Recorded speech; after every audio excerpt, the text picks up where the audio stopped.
guys who combined to play 15 seasons in the National Football League trenches. Well, 2 guys. And Mackey, who didn't do shit. This is the O-Line Committee. Oh, Booney. That's what you. Hey, listen, I watch. When I'm not here, I get dinged to high hell. So Booney's not here. Double dings. Right.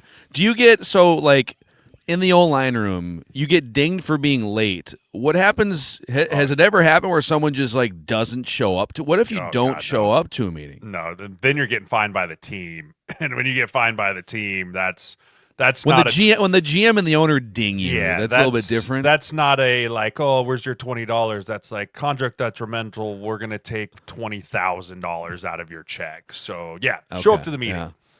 Well, let me just put my phone away as I doom scroll Vikings Twitter for us to talk about some other things here. So every Monday, by the way, Alex normally here, got Jeremiah, I'm Phil, and this is the O-Line Committee. If you haven't already, maybe you're just stumbling into this podcast in this YouTube channel. You can add yourself to the community by clicking the subscribe button and hitting the like button on this video. And yes, I am in the old 1500 ESPN AM side studio.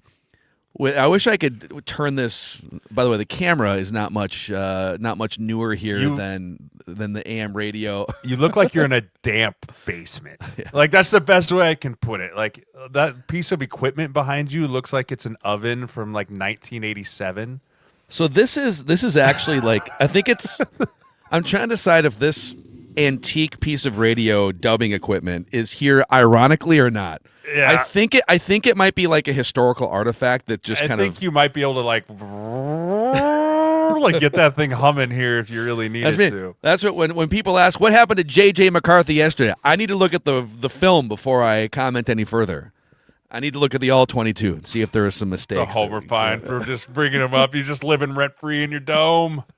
So, okay, before we get into our mics where we identify the most important things on our mind during these Monday sessions, a couple shout-outs. Number one, Mystic Lake. Why don't you tell the audience about Mystic Lake here? Yeah, I'm sure Mystic Lake was absolutely popping yesterday for the Minnesota game. It's a great game day experience there. I mean, they're there, they're excited, and then the game kicked off. But from kickoff to whistle, all season long, Mystic Lake has giveaways and fan experience that bring the energy of the stadium right to you.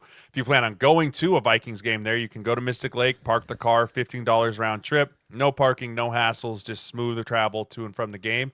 You plan on staying at Mystic Lake, they have a fantastic game day experience there at the Hop House, right?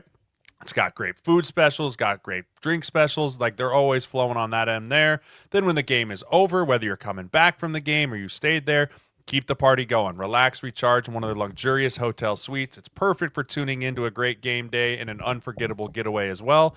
So whether you're a diehard fan of the thrill of the game, they've got something for everyone there at Mystic Lake. Every day is game day, whether it's for the thrill, the food, the fun. It's your time to play. Visit mysticlake.com. Also, shout out to Menards O-Line Committee. Pumped to be partnered with Menards this season. Menards is your one-stop shop for everything for your car, and that includes Splash windshield washer fluid. If you're planning a road trip this holiday season to see your football team get smoked in embarrassing fashion, not that I'm being specific, make sure you top off the windshield washer fluid before you hit the road. Splash -20 windshield washer fluid is the go-to choice. Special additives to help you see safely wherever you choose to drive, unless you're driving into Packers territory, in which case you don't see anything. So head to Menards today and stock up on Splash windshield washer fluid, because performance matters on the road and beyond. All right, we'll get to that later. Whoa, you are salty today. Oh my gosh, it's so ridiculous. I gotta fix that. There we go. Okay. All right, let's start with mic number one here. The Dallas Cowboys. Down 21-0 yesterday to the Eagles at home, and they get the touchdown before the half. They kind of, all right, you go into the half, you're down 21-7, and they force a couple timely fumbles. The Saquon who was the special teams dude who got absolutely rocked like 3 times, but never quit. It was a lesson in being a gunner. Never quit, and he forces that fumble.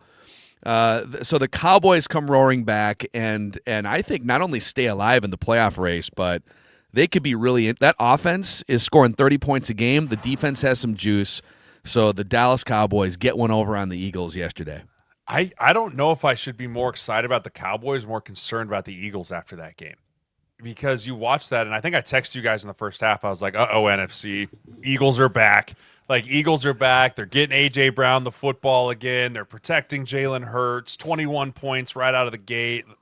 Everything we talked about on the pod on Thursday about Dallas being a fraud because they beat the Vegas Raiders. All of it was coming to fruition. I'm like, okay, I feel good about my pick. Everything's great. But then I just watched that second half, and George Pickens is going to get paid a lot of money somewhere next year. And I don't know if it's going to be in Dallas or not, but he is a fantastic wide receiver. Everyone knew it in Pittsburgh. He comes to Dallas. How do him and CeeDee Lamb coexist? Really well is the answer to that question. Because when you need a guy to contested catch, get open, find the ball, he is one of the best in the NFL at doing that right now. You pair that with Javonte Williams, Tyler Booker rolling into form on that offensive line. Dak, you said it last week, playing like a top 5 quarterback. I mean, Dallas has everything checking the box, but I worry that this game for Philly could start, and maybe this is a more hot take Tuesday take, I worry that this game for Philly could start the same downward trend that they had in 2023. I thought the same. I thought the same thing too. I'm glad you. I felt like this is one of those moments where it was like everything went well. AJ's happy, everything's good, and then this could be one of those moments of oh shit, and everything could start slowly unraveling on the back end as we head in December, like it did in 2023 for the Eagles. Yeah, it's my take on the Eagles last week was this is the ugliest, most non-functional champion team. And it does feel like they're just one 21-point blown lead away from a lot of guys just kind of pointing fingers or losing faith. We'll see how they bounce back. It's kind of crazy because ordinarily I would look at that game and think, oh boy, the division might be in question, but I still feel like the Eagles have enough of a cushion. There's a 2.5 game cushion. Yeah. The tie makes the math kind of hard, but and the Cowboys do have a tough schedule because they've got the Chiefs coming up. The Cowboys Chiefs have next week. Okay. Yeah, the Cowboys are, but man, if the Eagles do start to fade like they did a couple years ago, where all of a sudden just the locker room starts to erode and fingers start to get pointed, this is as optimistic as I would be if I'm a Cowboys fan in years. It feels like they've stumbled into an equation here. I don't know how long they can keep Pickens as part of this long term, but he's here now. And right now they're scoring 30 points a game against the league, and they're scoring a bunch of points in the second half against that Eagles team. So we're still 1 week away. We're one Eagles crisis game away, and then one more big Cowboys win away from saying, maybe is that division up in the air more than we thought a couple weeks ago? I don't know. I mean, the other piece is I think both of those teams. No, the Philly doesn't, but the Giants have to play the Cowboys have to play the Giants again, and we'll get to the Giants. They look more. I mean, they find a way to snatch victory or defeat from the jaws of victory more often than not. But they've got a tougher schedule going forward. I think Philly's built enough of a cushion out in front of there to win the division. But if Dallas can sneak into the playoffs, that's going to be a really hard out.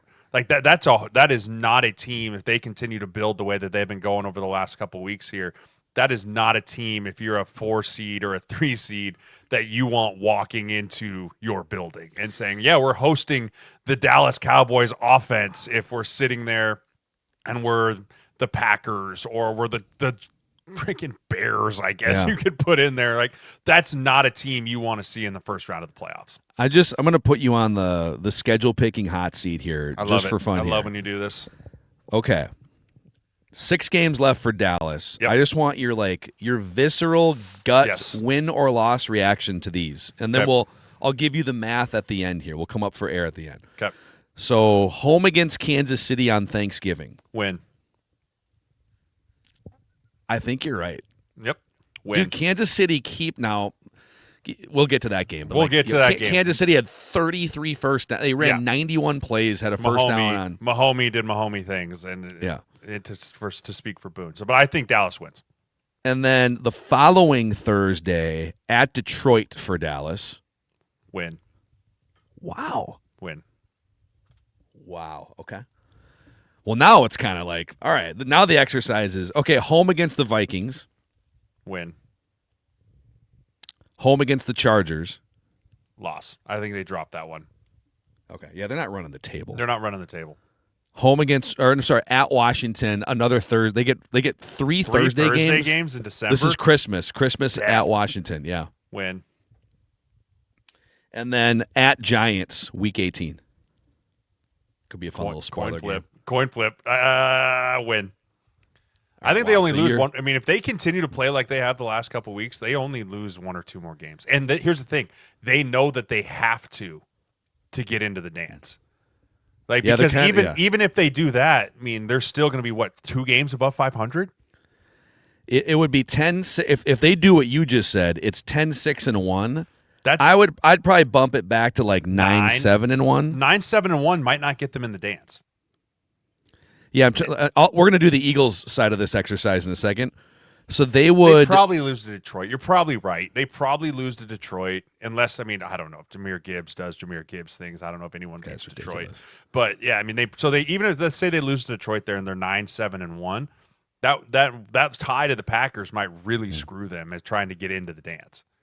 Yeah, and we're not going to do the schedule game for all these teams, but if they can't, let's say they get to 9-7-1 and it's not enough to catch Philadelphia, somebody else would have to slip up. So right now, San Francisco, who plays tonight, is the 7 seed at 7-4, and then you also have to catch the Panthers, who they play each other tonight, 6-5, Packers or Lions, either 7-3-1 or 7-4. So if that Lions game because the Lions and Cowboys are out of the playoff window right now, that becomes like a de facto playoff game a month before the end of the season. Okay, your gut visceral reaction to these 6 remaining Philadelphia games. Do this with Philly, but sure. I mean, it's hard. It's so hard with Philly because they lost a game at the Giants. They got smoked at the Giants less than a month ago.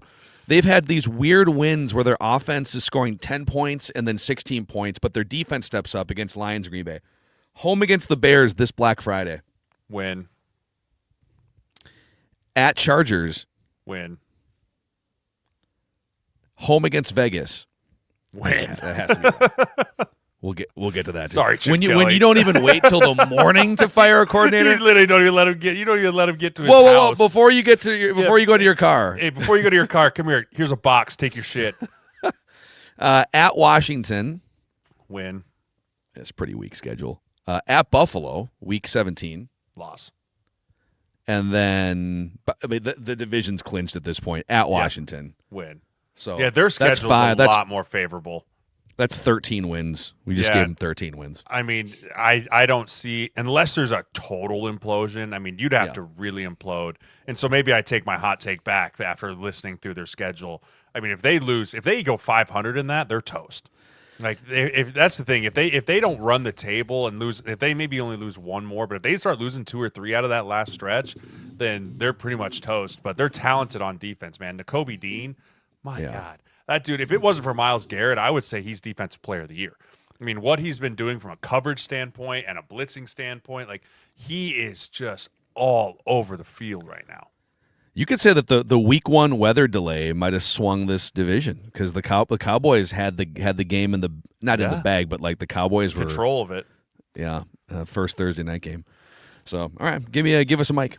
Hey, well, breaking news just kind of came across my desk here. The Browns have named Shedeur Sanders the starting quarterback, even though Dylan Gabriel has passed concussion protocol. So the Shedeur Sanders era has begun in Cleveland, Ohio, and rightfully so. I think the kid deserved it. Like, I don't think that he went out there and, like, lit the world on fire. And again, it was the Raiders. Like, let's not spin ourselves around the axle here. He didn't beat the Ravens. He didn't beat Pittsburgh. Like, he beat the Raiders, which everyone is doing this year. But he looked like a competent quarterback. There was some throws there where he rolled. He made things happen. I'll reserve judgment like I do with all young quarterbacks for let's see if he can do it multiple times in a row here. But first, he broke the curse of the first starting rookie to win his games and all those things. So congrats to Shedeur. But that defense, my friend, is terrifying. It's so sad that it's being wasted like this. Terrifying. I mean, Myles Garrett is getting sack after sack. You've got Malik Collins. You've got Mason Graham. I mean, that defensive line is by far the most dominant force in the entire NFL right now, and it's not even close. So this is a rhetorical question, and this isn't the first time the Browns have had a crazy defense with a bad team. How are they not, with that defense, even remotely on the fringes of the playoff race? Isn't that wild? Like, they're 3-8 after that win yesterday. Turnovers. To not even be like 4-6 and kind of on the peripheral. What's their turnover differential? Like, because that'll tell you all you need to know. Like, if I feel like the Browns, it's a minus. It's in the minus. So if you're in the minus turnover differential, you're going to have a losing record. Or wait, no, it's actually like it's break even, which is even more of an that's indictment even on more. how that's bad even more of an indictment on how bad their offense is. I think not having Quentin Judkins through all of camp and allowing him to hit the ground running early in the year, so you couldn't rely on him as much. I mean, he is another one that he's come on strong, right? 2nd-round pick, didn't even sign to like the end of training camp. If you could have had him all of camp and relied on him earlier instead of having Joe Flacco having to throw it all over the place, but they just do dumb things like that Jerry Jeudy play. What are we doing? Like, it's almost like I honestly. I was watching it from a deer blind, so I had the so was he volume off, and so I was like, oh, they must have blown the whistle. Like, the play must have been dead. Like that in my brain, I was like, oh, they must have blown the whistle, and then all of a sudden he just stops and they punch it out. But they can just continue to get in their own way with a lot of that stuff. And I mean, the games have been more competitive lately. I mean, they haven't been just like blowouts like it has been normally. But if you just can't score consistently in the 20s in the NFL, it's going to be really hard to win. And Cleveland just really struggles to get 21 plus points on a weekly basis. And if you can't do that in the NFL, it's just really hard to win regardless of how good your defense is. How in their 11 games, how many times do you think they've scored 21 points or more? 4? Twice. Yeah. Yesterday was their second highest scoring game of the year. 24 and so points. If you can't, your defense can be lights out. These players are still getting paid millions of dollars on the other side of the ball. They're going to score. It's very rarely can you keep them under 17 points. That's a hard thing to do. And so if you can put up 14 points a game, you're not going to win a whole lot of games. Yeah. And I'm not sure Shedeur is going to be the guy for that either. We'll see. I mean, he looked serviceable yesterday, but he still threw a really bad pick. Like, he took some bad sacks, but he brings some creativeness and excitement to it. What did you make of, I don't know if you saw his like on-field post-game interview with whoever the TV reporter was, but she asked him about what such and such, or I can't remember if it was a he or she, but he said, yeah, that's just off of 1 week of practice. Imagine what it'll look like with like a full off season of. He's essentially ripping the organization for not allowing him to practice as QB1. He's so hard to root for. Like, you know what I mean? Like, it's not even that he's easy. It's not that he's easy to hate. He's just hard to root for. Like, you wanted a guy like that to come up and be like, hey, that was awesome. Super excited to get on the field with the guys. But when he's like, that was only 1 week. It's like you're setting yourself up for failure. Like, why? Because now next week, if you go out there and play like terrible, they're going to be like, well, that was 2 weeks of practice. Like, you just don't put stuff out there that makes it hard. And I don't know. It's tough. But I personally, I don't hold anything against the guy. He's just hard to root for. Like, and I mean, I say that same thing about, like, he's got a DB mentality as a quarterback, right? The look at me, the show me, and I can't stand it. I mean, besides my one, Keandre Jackson, I love you. You're my client. Boo, I love you. But most DBs, 99% of DBs, I have a really hard time being around, and he just reminds me of a DB. Like that diva, look at me, all of this personality stuff. It drives me nuts. Yeah. Yeah. I mean, it's funny because, like, most fifth-round pick quarterbacks would be an underdog story. But he's not because of who his dad is and where he was supposed to go in the draft. And is it? I didn't see I saw a clip of it, but is it true that Kevin Stefanski in the post-game locker room video didn't give him a game ball? Yeah, no, I watched it. He gave him a good mention. It was, but he didn't give him a game ball for your first. Yes, he probably should have given him in hindsight a game ball, but Myles Garrett was the best player on the field. Okay, but don't we give out like 5 game balls in most of these locker rooms? Or did they just give out the one? You do on Monday. Like, usually, like, the game balls, like this one, like, Oh, piss. Like the one that I had here, right? You have so many game balls, you're just knocking them over. That's my only true game ball I've ever gotten individually, right? Self-suck, I'll take it. But like that didn't come until Monday. Like the game ball post-game is like the visceral, man, you were the biggest difference maker on the field today. Okay. And you have to give that to Myles Garrett. The dude was everywhere. They were triple teaming him, quadruple teaming him, and he was just like move, sack. It was crazy.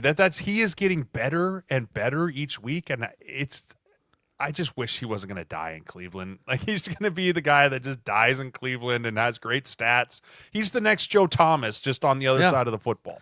He is. He's Joe Thomas. In fact, that would be a fun off-season episode. Just make a list of it's like a football great player graveyard, we can call it. And your left tackle's Joe Thomas. Cleveland fills out some of this, but you've got Detroit. It's Barry Sanders is your running back. Calvin Johnson is your main number one wide receiver. Yep. We could do this up and down. Yeah. Matthew Stafford before going to the Rams, going to LA, which is the next Mike here, by the way. So the Rams and the Buccaneers. So Baker now has a left shoulder injury. AC joint is what I was reading this morning. It looked like Carson Wentz 2.0 out there, man. Yeah. He looked like he was wanting to die. So they're gonna have to figure out. They've kind of gotten through this really hard stretch of their schedule. They're still leading the division. We got Rhino coming in here too. Oh, I think he's coming in hot. Here, I'm gonna pause these takes until we. Hi, buddy. He is. Good. Look at this guy. Good. Are you okay? You good? Good. Fun. Well, we're good. We're miking the Rams, right? So we just mic'd the Rams, the Los Angeles Rams. Matthew Stafford. They showed Aaron Donald last night, bro. If you could have printed a picture of money, he hold up the petite Philippe, and I was like, okay. And then the chain in the glass, I was like, this guy is all out. He's living life, dude. Listen, here's my take. Ready? He's coming back in 4 weeks. I don't think he is. I think he's having so much fun outside the football realm. But wouldn't he have so much more fun? He could, dude. We don't even just third downs. Just third downs, dude. That's all we need. Yeah, get your second ring. Again. That's going to be him again right here, dude. Matt Stafford is an assassin, and the offense that they're running, they're on fire, dude. The Puka, the minute that he sees this one-on-one, he's like, "Where's Devontae? Oh, got you, bro. Watch this, right? I'm going to run you into the locker room. Don't stop. Just keep going." I was here for it. I love it. I love them. The defense just suffocating, just insane, dude. Baker. Any words? He's hurt. I think I was reading today it was AC joint sprain. He's going to try and grind through some of it. They've got a weak schedule down the stretch, so they might be able to rest him. You can grind through an AC. I was worried it was labrum. I was worried it was a Carson Wentz labrum thing where every time when he did that long throw at the end of the half, I thought, man, he just his shoulder popped out again. That's what it looked like to me. But if it's only an AC joint, there's plenty of numbing medication that can fix an AC joint. And I know this from experience. It hurts like hell. But if you can just get to Sunday and then you walk in there and you can barely move your arm and they go, all right, hold still. And they shove this giant needle right into your AC joint and they're just moving it around. You can feel it scraping on the bone. And then all of a sudden you're crying and then you're like, oh, no pain? Let's go. And then you go out there and you just bawl, and then you wake up Monday morning and you're like, cut it off. But that's how it works with AC joints, dude. You literally just have to get to Sunday and they will numb the living piss out of it and you'll be good to go. True story. We were in Philly in 16, Jay, when that debacle happened, and I blew up mine, and I ran into the locker room while defense was out there and came back on the field before the punt return, and I didn't miss a snap. It was numb by the time I hit the field. I was like, this is amazing.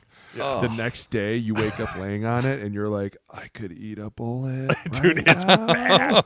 It hurts so bad. Yeah. So is he? We'll get back to the Rams part of this, but on the Bucs, so they just came through this gauntlet. They did lose all three of them against New England, Buffalo, and the Rams. So they're tied at 6-5 as we record this with the Panthers, but they've got 3 straight home games: Arizona, Saints, and then the Falcons, with or without Michael Penix. Could you rest Baker for a couple weeks and beat a couple bad teams and then get him back for December? Does he try to grind? I don't think they have the margin for error to do that. Yeah. I mean, especially if the Panthers win tonight. If the Panthers win against the 49ers tonight, the Bucs don't have the margin because they'll lose the division if the Panthers go on a roll here and they split the games without Baker Mayfield.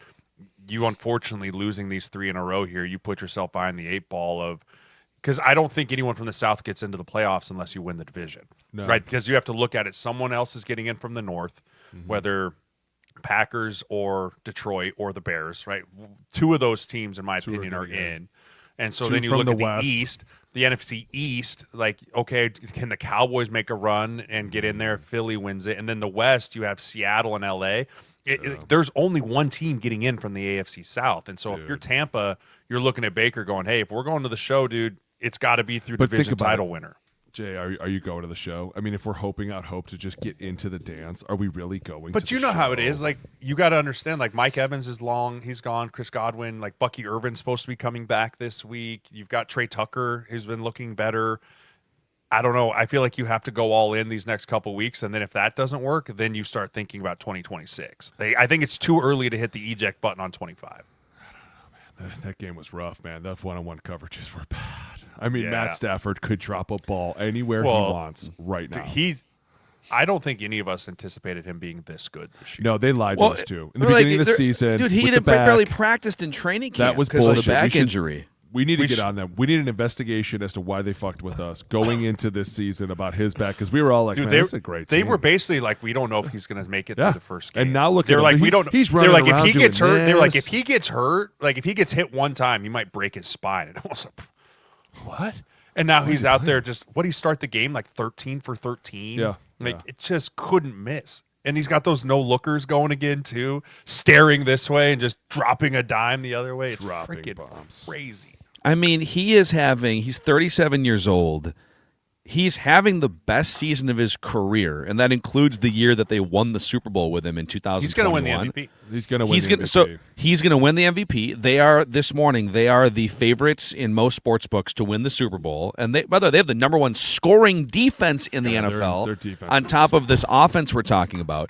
So here's something I ran by the Purple Daily guys today too. If they continue on and they win the Super Bowl and he gets MVP, I think we go from 5 years ago, boy, this is like a really good stat-stuffing quarterback on a bad team for all those years, to now 2 Super Bowls later, an MVP, if it all happens. I think he's in consideration as one of the 10 best quarterbacks of all time. I think that's how much, dude. That's how much he's added to his value and resume over 5 years with the Rams. And he's a first ballot gold jacket wearer for sure, dude. First. I mean, he might be question. that right now, honestly. Like, but he goes and solidifies another MVP, an MVP and another Super Bowl. Like, he is 100% a first ballot Hall of Famer. Think about all the hits he took in Detroit too. Think about how tough he was there, dude. Think about how much we were like, there's no way he's getting up. And here he is 30 years later, still doing it, still dicing up Todd Bowles' defense, still taking the one-on-one coverages and going, you want to do this? You really want to do this? We need to ding Chris Collinsworth, by the way, for a certain fine that we don't name on this show for talking about how rocked up his abs were when he was like we walked in there and he's just rocked up on his abs. I was like, Collinsworth, they're like down boy, right? Like easy there, buddy. He's like, it sounds like you might be rocked up. He's like all that core work for his back. He's just chiseled. I'm like, can you stop talking about Matt Stafford's abs on national TV? Please? Here's the guy. He's outlining them with his telestrator. I also this and this one was here and this one was here. Quick sidebar: I find it hilarious when commentators have to find something to talk about because the game's so out of hand that they're just trying to like spin anything they can off the wall because that game wasn't close to start.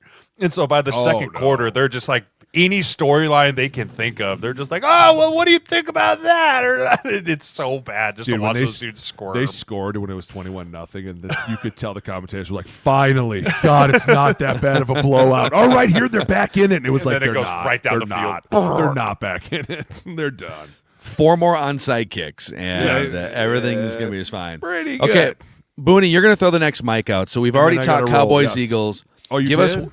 Well, wait. If you're going to roll, because you got a tight schedule today. I do have to roll. I have to roll in like 3 minutes. Well, we got to talk about it then. Do we have to do it now? You got to do it right now. What? Here's what I want to run something by you, Booney. Hit me. Something I said on Purple Daily today. So it was our hottest takes Monday Spice. edition of Purple Daily. Spice. And I said I woke up this morning. Is that why you're in the bomb shelter? Have you been getting death threats all morning? I have been. What Yes. did Actually, you do? I Mackey, did get one. Yeah. It's not even me. Mackey's in a witness protection program in Minneapolis. What's with all the fires? I'm in the old. So we used to do. Judd and I used to do a radio show on 1500 ESPN Twin Cities. I'm in the Hubbard media offices, and it is a bomb shelter looking AM radio side studio. Yes. Okay. But we do our hottest takes every Monday after Vikings games, and I told the guys, all right, I hate to be the bearer of this news. I hate to have to warn you, Vikings fans. I'm not saying that I would do this or that this is prudent. But if you thought that the flirtations with Aaron Rodgers and the Vikings were a thing last summer, Kevin O'Connell has an ego. He doesn't like seeing his offense run this way with this quarterback. This is an ownership group that hates being irrelevant, hates being mocked, and gravitates for decades toward the veteran quarterback one-off. I am bracing Vikings fans for the inevitability of Aaron Rodgers being the starting quarterback in 2026. Stop. I cannot with you.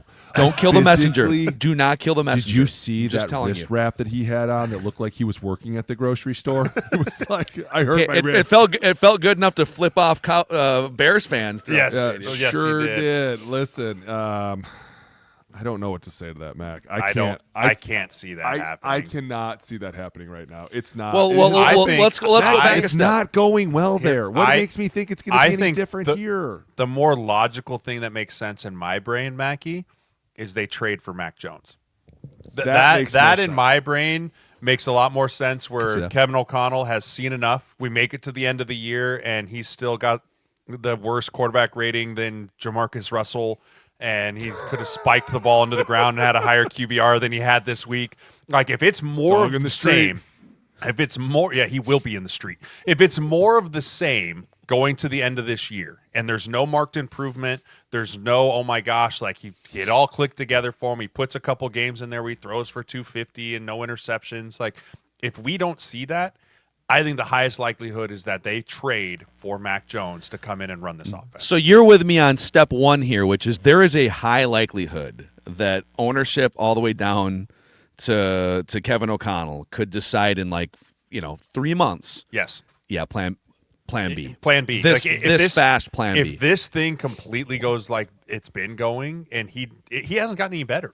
There's been there's glimpses of some really nice balls occasionally, like that one he threw to Jefferson on the sideline, beautiful throw, right? But then there's too many of the airmails over the middle and too many of the taking the sack and holding the ball. If you don't see marked improvement, I mean, we're heading into Zach Wilson territory.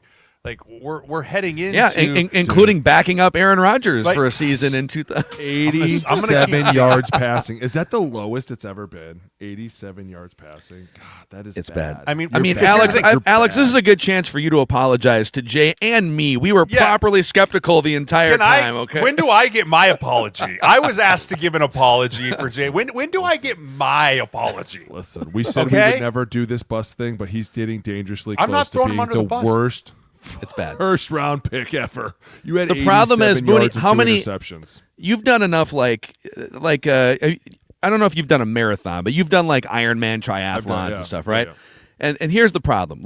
You got to reach a certain floor for we're going to give you patience. But dude, when you run a marathon, there's a sweeper at the 8-hour mark. You don't get 20 hours to finish the marathon. There's a certain floor you have to reach as a quarterback to still play next week and the week after that. And he is probably below that floor right now. Oh, for sure he's below it. I mean, we said the same thing to Anthony Richardson last year when he was below, right at a 50% completion percentage. We were on this show saying you cannot be that quarterback in the NFL. It doesn't work. Shane Steichen, bravo, you did the right thing. Cannot do it when your quarterback's presenting 50% of his completions. I think McCarthy's at 52. 52, 51, somewhere in there. And so, that's a piece where you have to bring that up to that aspect too. The turnover margin is crazy huge. Terrible bad. I mean, dude, you just said it, and so all these things are equaling. It doesn't matter if you're the first round pick. It doesn't matter if you're the veteran quarterback. If you can't perform in this business, You can't. It has nothing to do with love the guy, hate the guy, whatever it might be. There is a benchmark standard for playing in the NFL at every single position. And if you can't reach that benchmark standard, it doesn't matter if you're a first-round pick or not. You have to eventually, as a coach, go, I'm going to move on, or else Justin Jefferson's going to be a freaking problem. And that's the last thing I want, is my star wide receiver being a problem because I can't get him the football. And I don't care how great Jefferson is as a human being. If your star receiver gets angry, there will be problems that like ripple out from that effect. And guess what? KOC's more expendable than Justin Jefferson. And so then that creates that rip. Exactly. Like, it creates too many problems from hey, if you just can't do it, man, you just can't do it. And you're going to get the rest of the way here because we already broke Carson Wentz. You're going to get the rest of the way here to prove it. If you can't prove it by the end of the year, I think if I'm Kevin, and maybe you guys will fight me on this, if I'm Kevin O'Connell, I'm playing JJ McCarthy no matter what the rest of the season. And then at the end of the year, I can go, I gave him every single chance possible. I did everything I could to put him in a position to show us he was the guy. He didn't do it. We're looking elsewhere. I think if you pull him before that point, people are going to say you didn't give him enough time. Yeah. And so I think that you are basically, listen, we bought this guy. We bought him. We own him. He's ours. Give him the rest of the year. See what it is at the end of the year. And then you can reevaluate him like you do on everyone else on your roster. Dude, you said it. The Colts have laid out this blueprint because they did what they did with Anthony Richardson. Basically, KOC can go, listen, we're going to do the Colts approach. We gave this guy every opportunity this year. Now we trade for somebody in free agency. Now we go and compete next year. And then nobody can look at him and be like, but this is a first rounder. He's going to be like, look what the Colts did. That guy was a 5th overall pick. They gave him so much time, and then eventually we had to put foot on gas.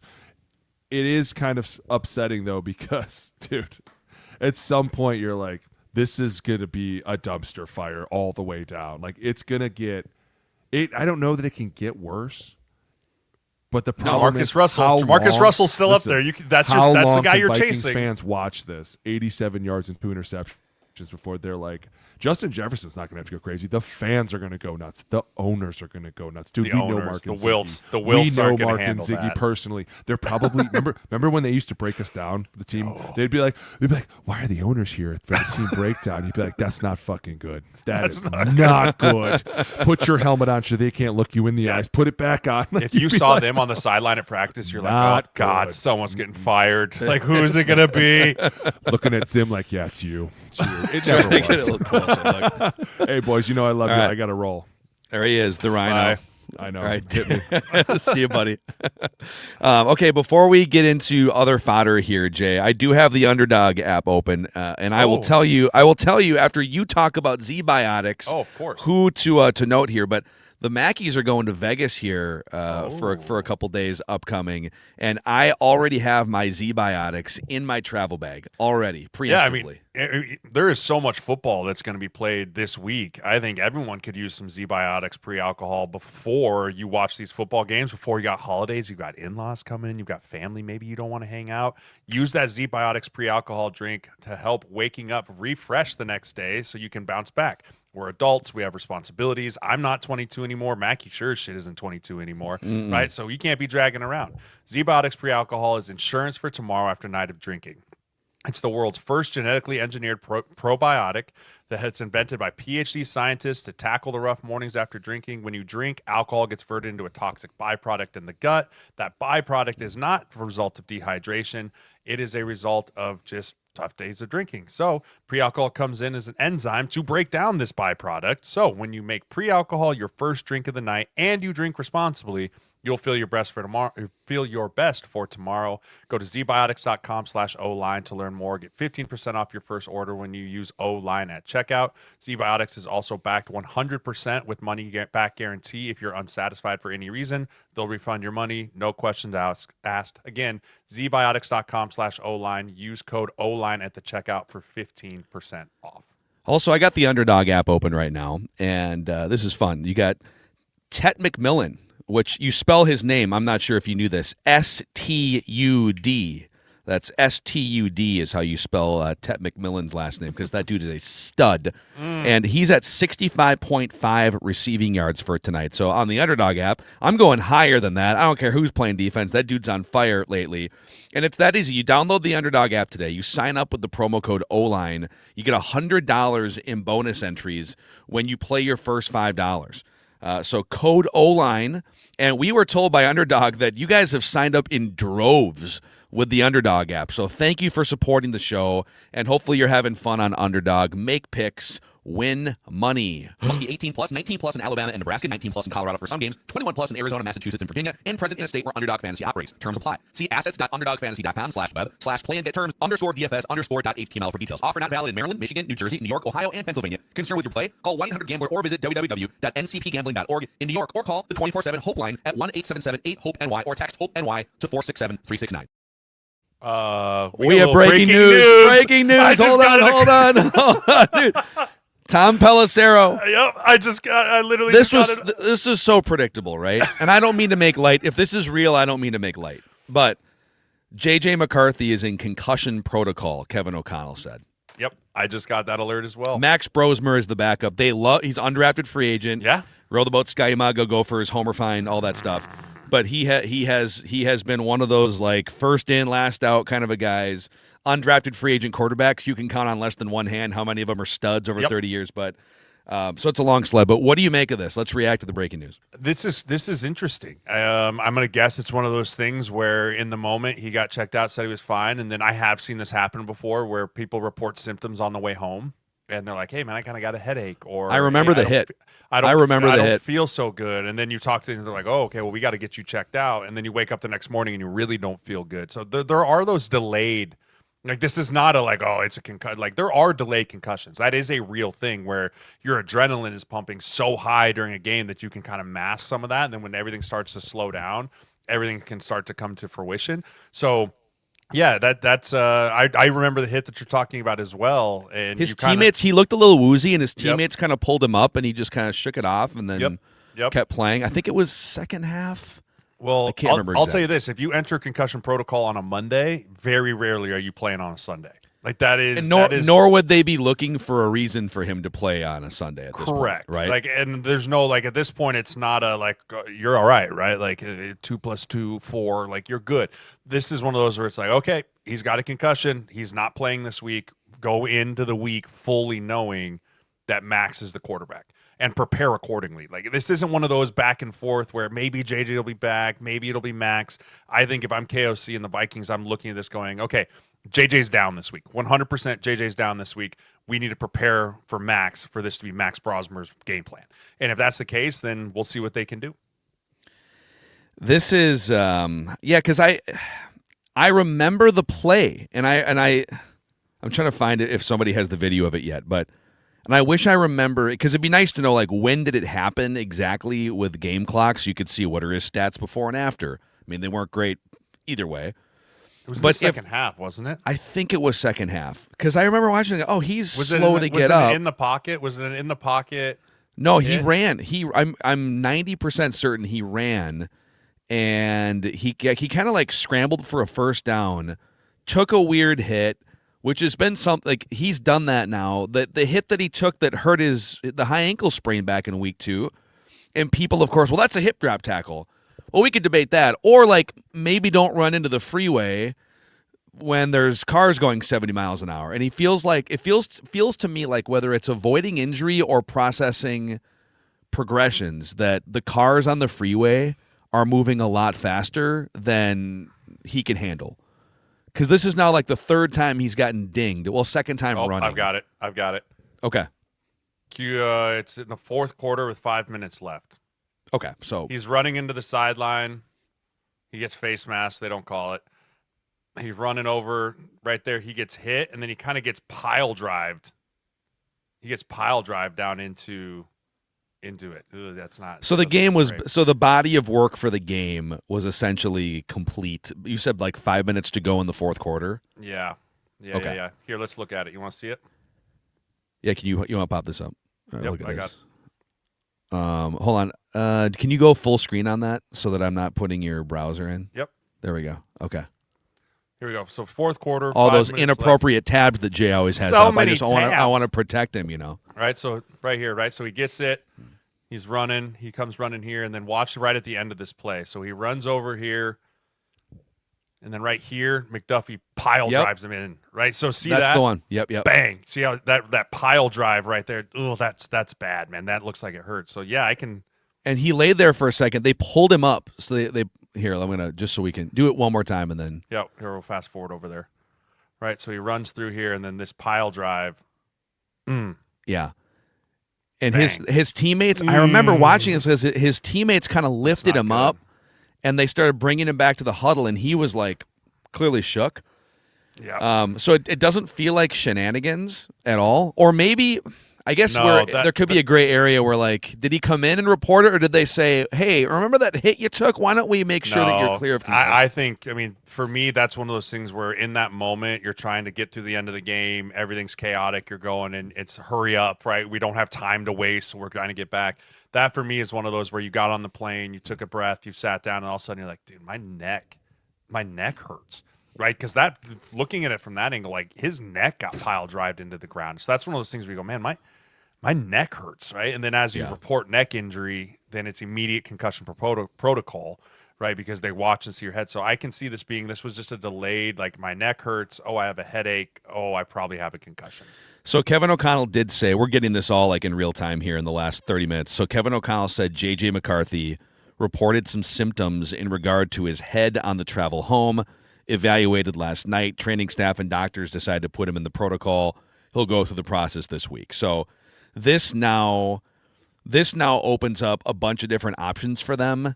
Obviously, like they could IR him if they felt like, okay, he's not going to be available for a couple weeks or whatever it may be. They need, dude. I think John Wolford is their current emergency quarterback. Max Brosmer is likely to be the starter, but they might need another body just even on the practice squad if he's unavailable for a few weeks. So, okay, back to the existential, the big picture of this. How does, if he's going to now like miss more games and he's going to end the season either with 6 games or maybe he plays a couple more. I know that injuries can be hard to predict going forward, but when you combine knee, ankle, concussion, like he keeps running out into traffic and getting hit by cars and the performance. This is honestly worst case scenario for Kevin O'Connell and the Vikings. Because remember I just talked about in the earlier segment, you let him run away the rest of the time, and then you can say, okay, this is who he is. We can make the decision now to move on or not. If he misses the rest of the week, even if he misses 2 weeks, now you're talking about he's only going to have 4 weeks left of the year. He's going to have a total body of work of 9 games over this season. There's going to be some people in that building and maybe some fans, everything say, well, we still don't know who he is. But that's part of who he is too. That's part of. I agree. That's part of who he is as well. But it's going to be a lot harder, in my opinion, to say we're going to move on from JJ McCarthy if you don't have at least 10+ games of him starting this year. Man, this is pretty wild. I almost feel like I think this is the worst. I think this is worst case scenario for Vikingsville of not being able to say it's JJ show the rest of the way, and we can actually get a pulse on what we have the rest of the way. It kind of depends because like. If he were to show some promise or even like an uptick, if he was healthy and playing the rest of the year, do you then get duped into a third season of McCarthy or does this help you rip the Band-Aid off if you were leaning in that direction anyway? So I guess it kind of could go either way. But no matter, to your point, you're not going to get any more evaluation runway. No. And another thing is, if Brosmer plays well for a couple weeks or operates the offense and gets Jefferson the ball and maybe they sneak a win or something. Big if, dude. Big if. It's a huge if. But I think if he shows a little acumen and some timing and can play a little bit, I think a desperate quarterback organization with an impatient head coach, I think they're going to turn their attention to, let's see what this guy looks like for the last 5 games of the season because we like him behind the scenes too. Maybe. I mean, I think, again, it'll be how bad is the concussion? How quickly can he bounce back? And the worst thing that could happen was him getting hurt. And if Max goes in there and operates at a higher function, again, big if. If. Everyone's favorite player on the team is the backup quarterback, so the backup quarterback actually has to play. And we're living that in Husker Nation right now. I know this. I've been parts of it. But yeah, I don't know. This sucks. This is just a really shitty situation for the Vikings and for their crew because I personally was under the impression, and I was of the camp of let him play out the year and then make a decision. Yeah. Now it just adds even more question marks into that decision. Wow. Okay. On that note, new mic. Okay, we haven't touched on Chiefs Colts yet. Yep, that was where I was going. I feel like the Chiefs. All right, you tell me. Maybe this is Hot Take Tuesday on a Monday. I think the Chiefs showed your Colts exactly. It was a preview of if this matchup goes down again in January. Now maybe it's different inside Lucas Oil Stadium than it would be at Arrowhead, but 33 first downs for the Chiefs, 10 for the Colts. Yet the Chiefs were the team because of a couple mishaps that had to come back in that game. Before we tell me, am I crazy for thinking that taking the ball on offense on the overtime is the wrong move?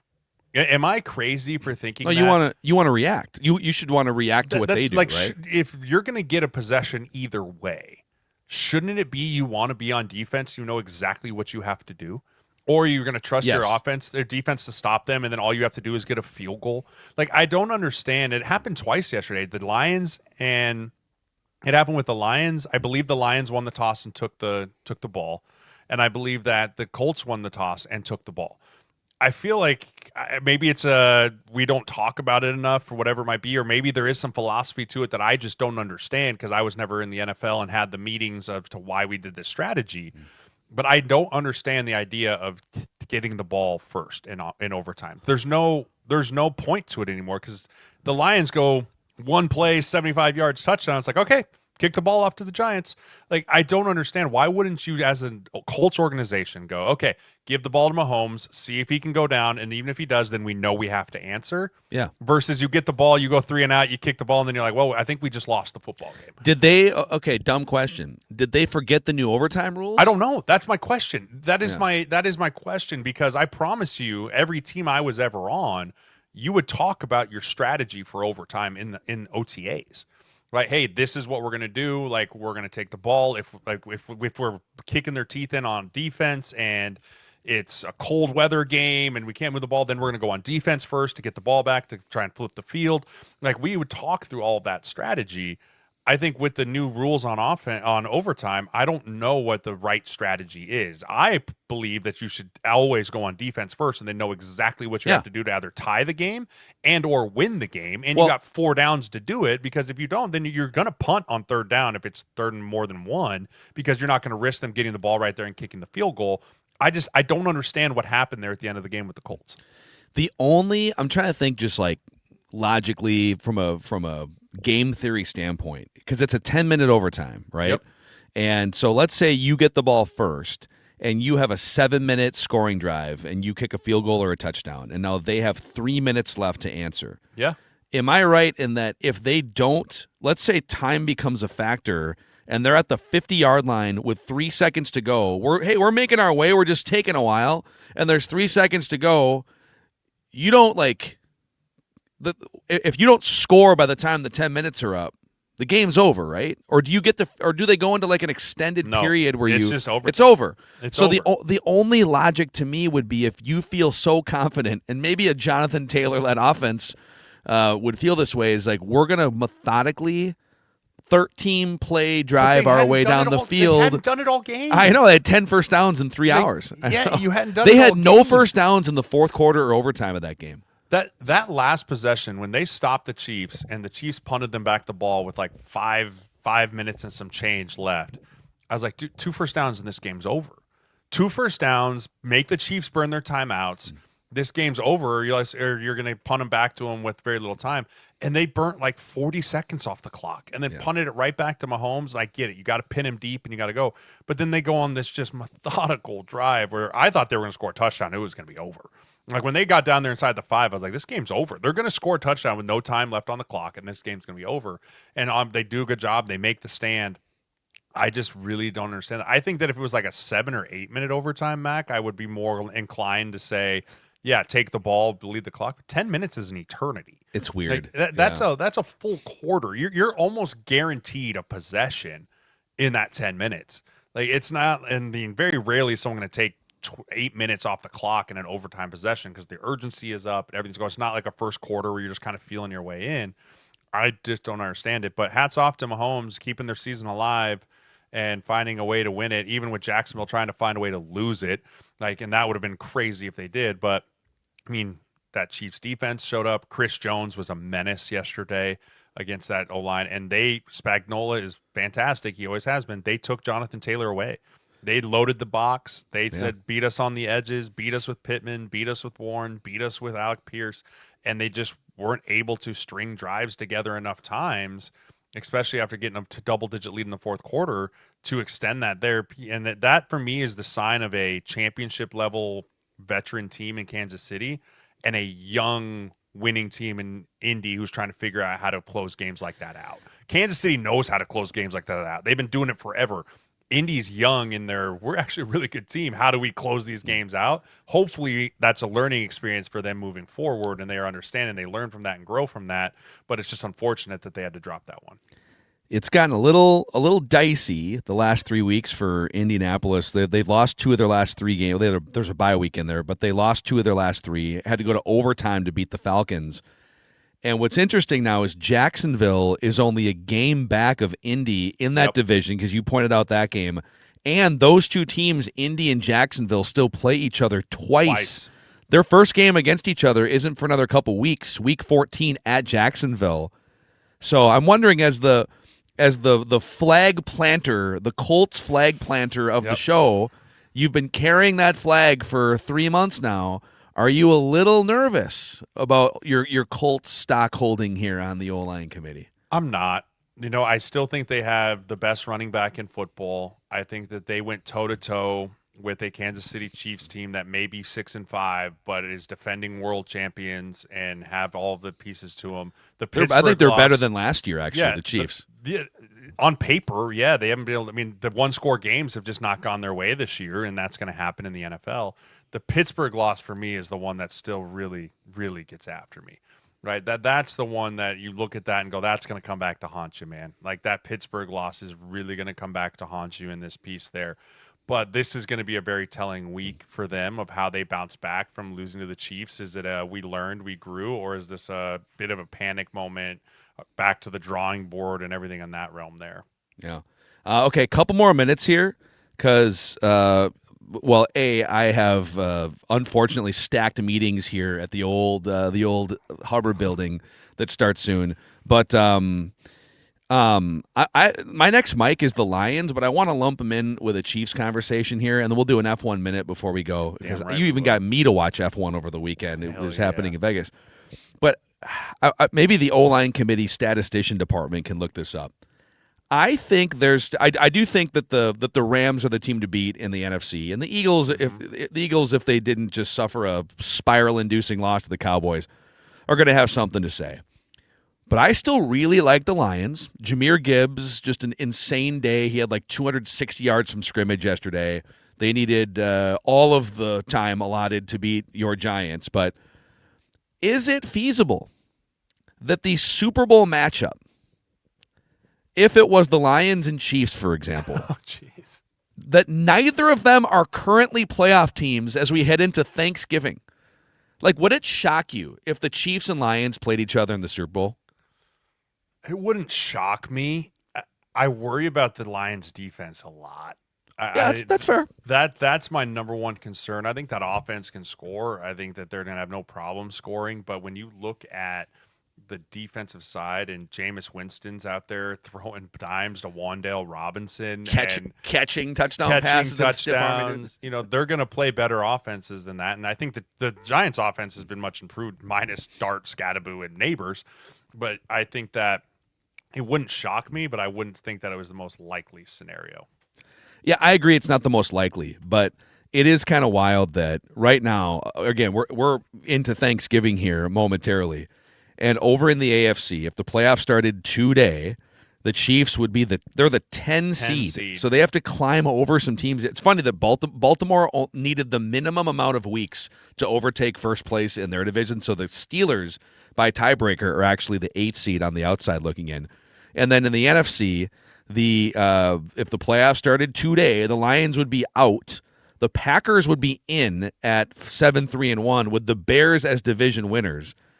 And so I still think the Lions and the Chiefs are Super Bowl contenders. And I would pick the Chiefs to get there, even though they got work to do just to get into the bracket. But that's how some of these teams at the top are so different than what was projected, with the Bears in the NFC, and especially with like the Patriots having right now the best overall record in the entire league. Here's what's crazy is you talk about all those teams, and I've watched all those teams, and you have too. The Rams are head and shoulders better than all of those teams. I agree. When you just look at the totality of what that Rams team is, and then you look and you poke holes in the Lions, and it's their defense, and you poke holes in the Chiefs of like, they can't really put it together, or what they're gonna do here, and the Bills, like you can poke holes. You look at that Rams team. I don't have a ton of holes to poke in that team, and so I think they probably beat up pretty good on the Lions. On that piece there on their way to the Super Bowl. I think they could beat up on Philly. I know Philly ended up winning that game earlier in the year, but just looking at how the Rams trajectory is going and Philly's trajectory, I think the Rams are more likely to play in the Super Bowl, and I can't count out the Chiefs, unfortunately, as long as 15 and 87 and Rashee Rice is still running crossing routes that no one can catch him with. That's insane.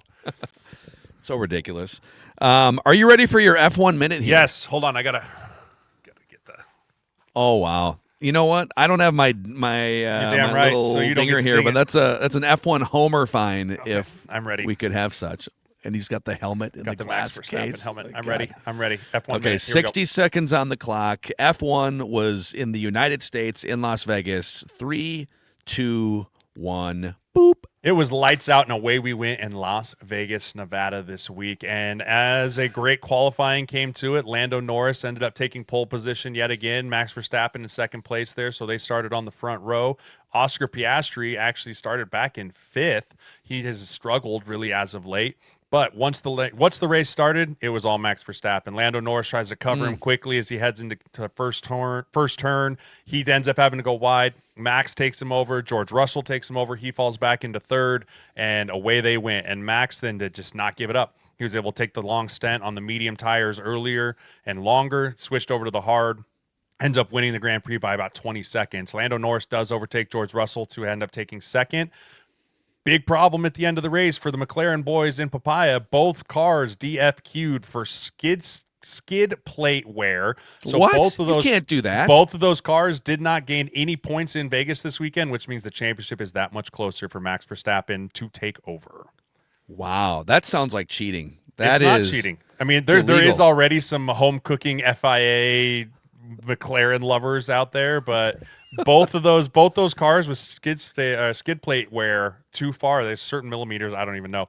But the FIA and the stewards went in and they said DFQs for both of the Papaya boys. So Max Verstappen technically still can win, coming over a 101-point deficit in the middle of the season if he can win the next two Grand Prix and the sprint race. There's 58 points total left up for grabs, and I believe he's only down by 25.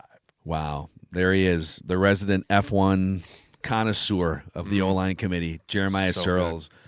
It's kind of crazy. They just plop a freaking racetrack in the middle of major cities. It's awesome. And then they just tear it down, and then they go to the next city. I want to go so bad. Wild. I need to go to one. So I want to go. How many are in the U.S.? Is it Miami, Austin, and Vegas? So there's 3 of them. Okay. There's 3 of them in the U.S. So I want to go to one. I don't know which one I'll go to. I would go with you. We need to go to one. We got to find one to go to. I think Miami's in March, so that's one that's like, hey, I have a client in Miami right off. And so I might be able to find my way down there. Speaking of Vegas, one last thing for the road here. You know it's bad when you get Chip Kelly got fired last. You know it's bad when they don't even let you like sleep it. We're gonna sleep it off and decide in the morning. They fired him between when the game was over and when people went to bed last night. I woke up this morning and it was like, Chip Kelly no longer has a job. I was like, when was that posted? It was like 8 hours ago. I was like, my goodness. But I don't know. That offense is horrible. It's so horrible. Bad. It's really bad. Ashton Genty's going to get beat to oblivion before he even gets out of his rookie contract if they keep going down this route. They made the really terrible decision to extend Geno Smith. He's washed. He's completely gone. They trade away Jacoby Myers. I mean, Brock Bowers is the only fun thing about that offense right now. And even then, they're struggling to get him the football because they all know just take him away and no one else is going to do anything. Yeah. It's rough, man. Geno Smith was he will remain a cool story, a guy that was kind of deemed a bust, second-round pick, cast aside for almost a decade, and then put up 3 or 4 really nice seasons, got paid. But, it's not good. It's not good. Brutal. All right. That's a wrap on the O-line committee. Mike's on a Monday here. Glad we could get the Rhino cameo for a few minutes there. For Jeremiah, noted F1 enthusiast, I'm Phil Mackey. Don't forget to click that subscribe button and the like button here on the O-line committee YouTube channel. And we'll see you guys tomorrow for Hot Take Tuesday. Later.